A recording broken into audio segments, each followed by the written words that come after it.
ओम नमः शिवाय। Welcome back to Astronex. आज हम बात करेंगे फिर से कुछ सूत्रों के बारे में जो आपको बीटीआर करने में फ़ायदेमंद होंगे, और साथ ही साथ आज मैं कुछ सपनों के रहस्य के बारे में बताऊंगा। सपनों के रहस्य मतलब आपको कुछ सपने आते हैं और वो आपको ही पता है कि वो सपने क्यों आते हैं, और आपको लगता है कि उस जगह पे आप कभी गए हैं या फिर उस जगह से संबंधित कुछ ना कुछ घटनाएं हुई हैं, पर आपको याद नहीं आता, बस वो सपने में आता है। या अचानक से डरावने सपने आने लगते हैं, या ऐसे मंदिरों के सपने आते हैं जो आपने कभी विजिट नहीं किया, फिर भी आपको लगता है कि मैं वहाँ पे जा चुका हूँ और ये मंदिर मेरे को याद नहीं आ रहा है कहाँ पर है। तो कुछ आज सपनों के बारे में भी और कुछ सूत्र भी होंगे। तो चलिए हम बात करते हैं सूत्रों के बारे में जो आपको बीटीआर करने में फ़ायदेमंद होता है। तो पहला सूत्र है कि केतु जब भी फर्स्ट हाउस में केतु जब भी फर्स्ट हाउस में होता है तो ऐसा इंसान बिना सोचे समझे बात करता है और धोखा खाता है। यानी कि कुछ भी बोलेगा, बिना सोचे समझे किसी के बात पे विश्वास कर लेगा और धोखा खाता है। और धोखा किससे खाता है? तो अपने फ्रेंड से, यानी फ्रेंड सर्किल वाले ही इसकी धोखा करते हैं।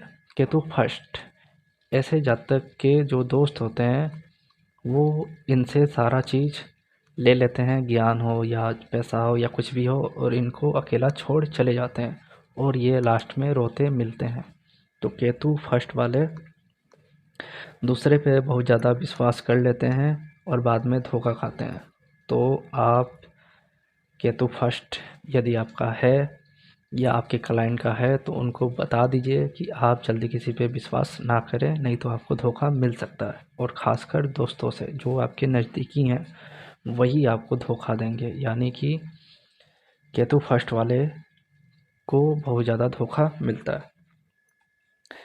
शनि थर्ड, सेकंड सूत्र है कि शनि जब भी थर्ड हाउस में हो तो ऐसे लोगों को कैश फ्लो का दिक्कत होता है। यानी कि मनी का बहुत ज़्यादा ना रुकना, मनी प्रॉब्लम होना। और साथ ही साथ ऐसे लोग प्रॉपर्टी यानी भूमि ज़मीन जो भी हो वो बिना सोचे बिना प्लानिंग किए अचानक से ले लेते हैं या हड़बड़ी में लेते हैं। तो शनि थर्ड वाले प्रॉपर्टी बिना प्लानिंग का और बिना सोचे समझे बिना किसी के राय लिए वो प्रॉपर्टी लेते हैं। थर्ड सूत्र है कि गुरु और केतु जब भी साथ हो, यानी जुपिटर और केतु जब भी साथ हो, ऐसे लोग जल्दी ब्लेसिंग नहीं देते हैं। यानी ये लोग जब ब्लेसिंग दे दें तो बहुत फ़ायदेमंद होता है, पर ये लोग ब्लेसिंग नहीं देते हैं। और ये लोग साफ दिल के इंसान होते हैं और थोड़े मुंह पे बेइज्जती करने वाले भी होते हैं। यानी मुंह पे ही आपका जो सही है गलत है बता देंगे। यानी मुंह मुंहफट नहीं बोलेंगे, मुंह पे सही बात को बोल देना वो भी एक तरह से बेइज्जती ही है। पर इनका ब्लेसिंग उन्हीं का लगेगा जो मतलब साफ दिल के हैं, केतु नेचर हैं, मतलब भगवान से जुड़े हैं, प्रकृति से जुड़े हैं, वही लोग। बहुत सारे जुपिटर केतु हैं जो आपको आशीर्वाद देते फिरेंगे तो उनका आशीर्वाद नहीं लगेगा। वो लोग जो अंदर से आशीर्वाद देते हैं, जल्दी निकलता नहीं है, वो जुपिटर केतु, उनका आशीर्वाद मिल जाए तो आपको एक ब्लेसिंग मिलेगा भगवान का।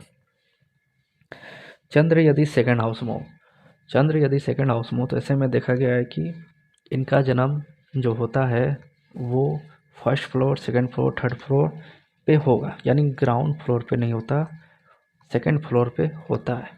तो जिनका भी चंद्र सेकंड हाउस का है वो चेक करें क्या उनका जो जन्म था हॉस्पिटल के सेकंड फ्लोर पे हुआ था। और साथ ही साथ चंद्र सेकंड वाले को बोला गया है कि ऐसे लोग यदि सेकंड फ्लोर पे भी रहते हैं तो इनका जो सक्सेस है वो जल्दी होता है। यानी सक्सेस मिलने में यदि प्रॉब्लम आ रही है और आपका चंद्र सेकंड हाउस का है तो आप सेकंड फ्लोर पे जाके रहें, उससे आपका जो चंद्र है वो आपको सक्सेस दिला देगा, मनी की प्रॉब्लम को सॉल्व कर देगा।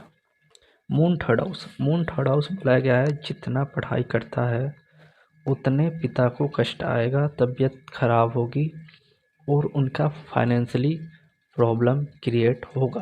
तो मून थर्ड हाउस ऐसा इंसान पढ़ाई पे बहुत ज़्यादा ध्यान देने लगता है, एजुकेशन बहुत ज़्यादा करने लगता है। जबकि ऐसे इंसान एजुकेशन यदि ज़्यादा करता है तो उसके पिता को फाइनेंशियली दिक्कत आने लगती है, उनको हेल्थ इशू आने लगता है।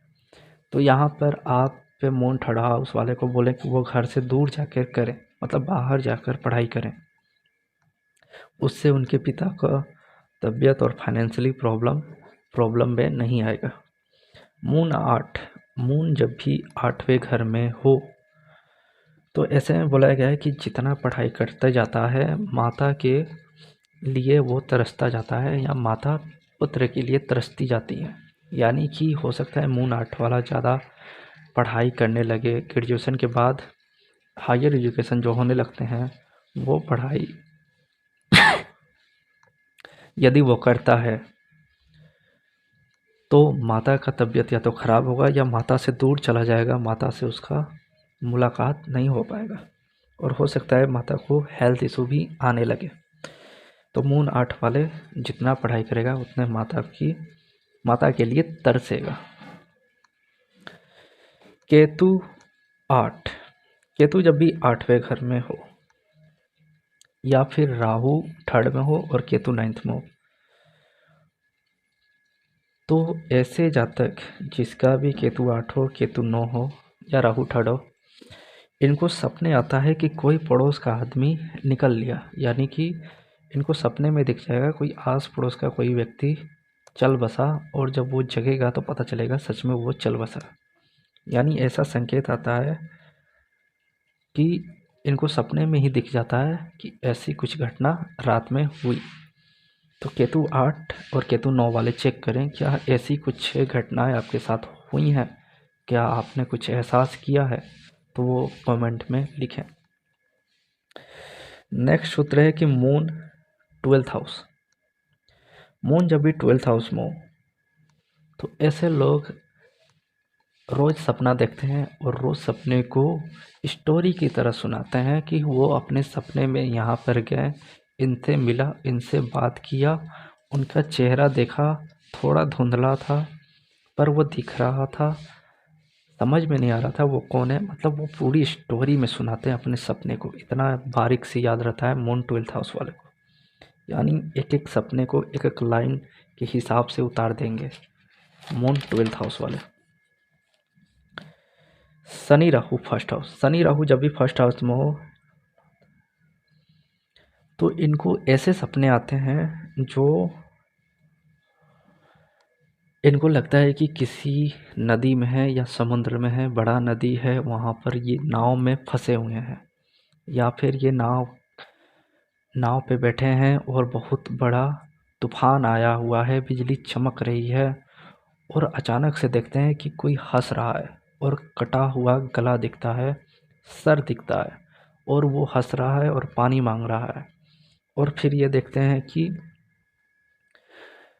वो पानी मांगते मांगते इसके पास आ रहा है और ये जैसे ही पानी देने जाते हैं तो वो गायब हो जाता है। मतलब ऐसा डरावना सपना शनि राहु 1st हाउस वाले को आता है कि कोई ना कोई चीख रहा है, चिल्ला रहा है और पानी मांग रहा है और ये नदी के किनारे खड़े हैं या नाव पे खड़े हैं और बहुत बड़ी तूफान आई है, बहुत ज़्यादा पानी में हलचल है और वो कोई एक कटा सर पानी मांग रहा है और जैसे ही पानी देने जाते हैं सारा हलचल शांत और वो कटा हुआ सर गायब हो जाता है। तो ये शनि राहु 1st हाउस वाले को ही सपना आता है। जिसका शनि राहु 1st हाउस में हो वो कमेंट करें। अगला सूत्र है कि मंगल 5, मंगल जब भी 5वें घर में हो तो ऐसे इंसान को डरावने सपने आते हैं।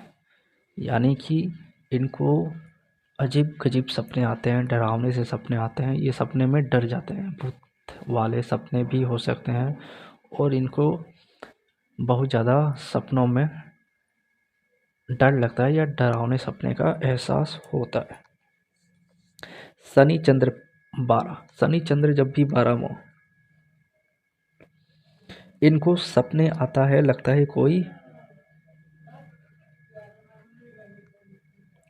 कोई इसे जहर दे के मारना चाहता है। यानी किसी पानी के प्याले में जहर घोर के रखा है और वो बोल रहा है पी जाओ।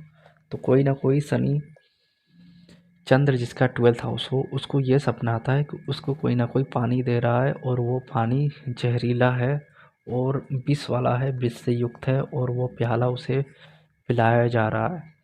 और ये ख्याल उसके दिमाग में हमेशा चलता रहता है, या तो उसको सपने में आता है या ख्याल में आता है कि कोई ना कोई उसे जहर वाला पानी दे रहा है, यानी कि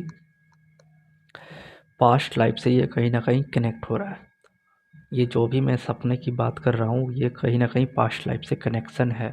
तो कहीं ना कहीं ये जो ख्याल आते हैं, ये जो सपने आते हैं, ये पास्ट लाइफ में हो चुके हैं, इसलिए ऐसे इंसान को ये सपने दिखाई देते हैं।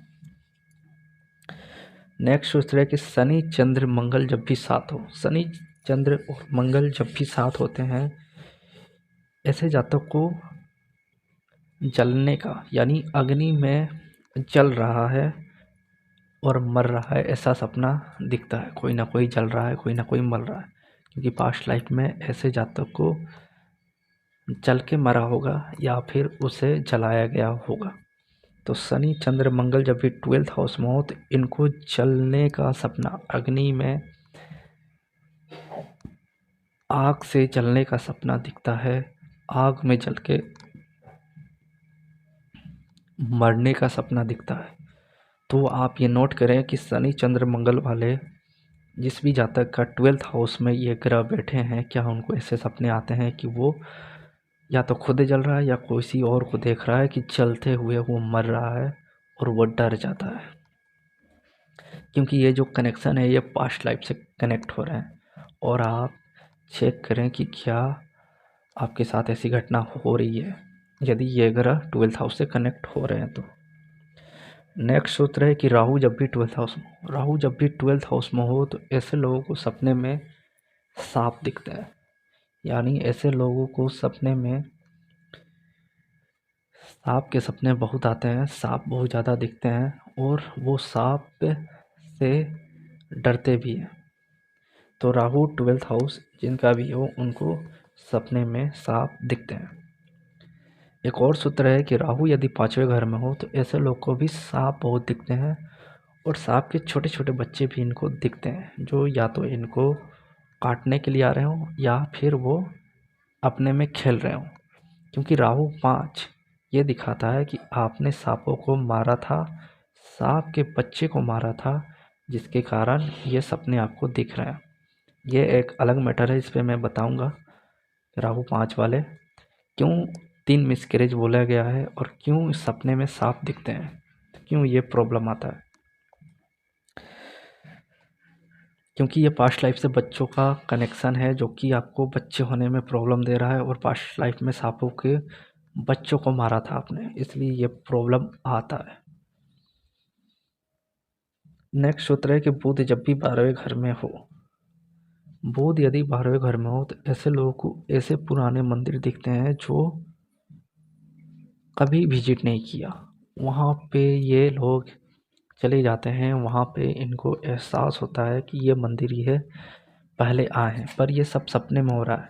सपने में वो खंडहर वाला मंदिर, वो ऐसा मंदिर जो मतलब अज्ञात है, इसे ज्ञात ही नहीं है कि वो मंदिर है कहाँ।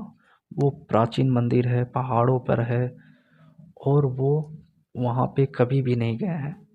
तो बुध 12 वाले को ऐसे मंदिर, ऐसे खंडहर मंदिर दिखते हैं जिसका कभी भी इन्होंने दर्शन विजिट नहीं किया और वहाँ पर वो जाते हैं, लगता है कि जैसे पहाड़ों पे ऊंचाइयों पे ही वो सिक्कड़ पकड़ के चढ़ रहे हों या फिर बहुत कठिनाई है उस पहाड़ पे चढ़ना फिर जाके दर्शन करना, यानी पुराने शिवालय को देखना, वहाँ पे उनको विजिट करना, उनके दर्शन करना।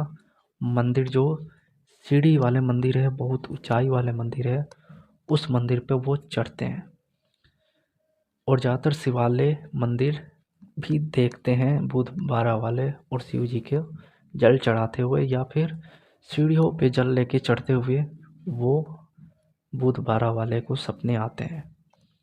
तो ये सपनों का सूत्र है, आप नोट करके बताएं, क्या आपके साथ ऐसा होता है? क्या आपको दिखते हैं ऐसे सपने? क्यों आते हैं ऐसे सपने?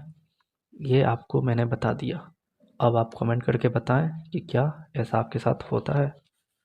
तो ये थे कुछ सूत्र। नेक्स्ट हम और भी कुछ सूत्र लेकर हाजिर होंगे। तब तक के लिए धन्यवाद।